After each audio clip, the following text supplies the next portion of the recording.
Yo, what's going on guys? HyperX here, welcome back to another video for Lost Ark, and today I want to talk about Boss Rush, another endgame activity, this time one you will encounter a little bit later on in your endgame journey. This is a tier 2 activity, but it is an incredibly fun one. It kind of has that sort of arcade feel to it, because you're basically just fighting bosses back to back. No trash mobs, nothing in the middle of it to slow you down, simply boss after boss after boss for 15 rounds. It's a lot of fun, and in this video I want to give you a quick breakdown on how you unlock it, how you access it, and what you get from it. So if you guys do enjoy this, a like would be super appreciated. Comment down below, let me know if you guys have done one of these. If so, what do you think of it? And do be sure to keep it locked because we've got plenty more Lost Ark content coming your way. So, first things first, what exactly is Boss Rush? Now again, as mentioned, this is an end game activity, something you will do, of course, once you get to level 50, but it is also a tier 2 activity, and something you will need to be at least item level 802 to do, which of course means by that time you'll be in Yorn and Phaeton, so this is of course something you would do a little bit later, but in doing so, it will then pit you against 15 waves of challenging bosses, and you then complete them to obtain valuable gems, materials, all the kind of stuff you need for character progression. It's fun, it's awesome, and it's also pretty quick in a sort of similar manner to like Chaos Dungeons, so it's something that won't take you too long, but in order to gain access to it, unlike something like Chaos Dungeons, you can't just walk in, you're going to need a ticket. So how do you gain access? Well, in order to enter, you will need to turn your attention to Chaos Dungeons, primarily. Much like if you guys have entered the Cube, if you guys caught our video on that one, this too requires an entrance ticket, and from tier 2 onwards, these can drop from your daily Chaos Dungeons by killing the second floor boss. The exact same location, the exact same source that can also provide you with Cube tickets,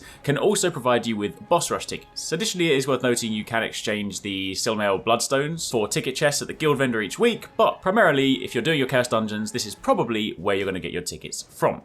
Once you obtain a ticket, you can then of course go over to the entrance, which looks like this. You can either go in solo, you can auto match, or of course you can create a lobby with the people that you want to play with. Keep in mind, everyone will need a ticket if you're going to go in. So with that being said, what do you need to know?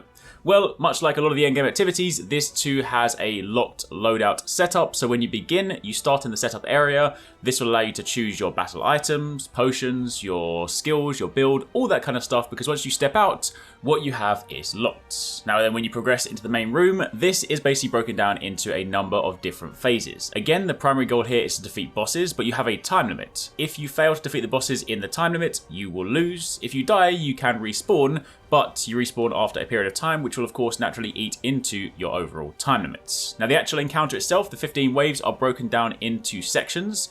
The first 4 waves, stages 1 to 4, will give you 1 minute to kill the boss, and there will only be one boss. This will be located in the middle of the arena, so simply stand there, be ready for it to spawn, take it out, and move on. Pretty simple stuff, provided you are decently geared. From stages 5 to 9, or rounds 5 to 9, you will then have 1 minute and 30 seconds, but this time you'll need to kill 2 bosses. The first boss will spawn in the middle of the arena, the second one will spawn near the top.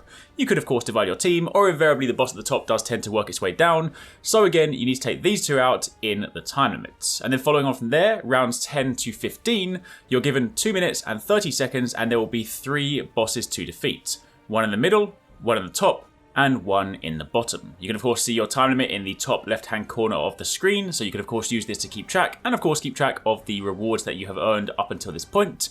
But outside of that, your focus really is just to work as a team and take out the bosses as quickly as possible. Do keep in mind bringing battle items like flame grenades, dark grenades, or taunting scarecrows can of course be useful to sort of increase your chances, but outside of that, there's not really much else you need to know other than you just need to defeat bosses as quickly as possible. Kind of like on arcade. Honestly, I really like this one. I really like these sort of fast-paced, quick endgame activities. Things like Chaos Dungeons and Boss Rush, I think they're a lot of fun, and they are definitely worth your time, because then when you turn your attention to the rewards, assuming you of course get through all of it, but even if you fail partway through and you've only done some of it, you'll still get things, but you can get items like life leap stones, the reward chest, which of course inside them contain plenty of other items. For stages 1 to 3, you will get 2 life leap stones. For stages 4 to 6, you get the Hall of Silence reward chest number 1. Stages 7 to 10, Hall of Silence reward chest number 2. And for the final 11 to 15 stages, chest number 3.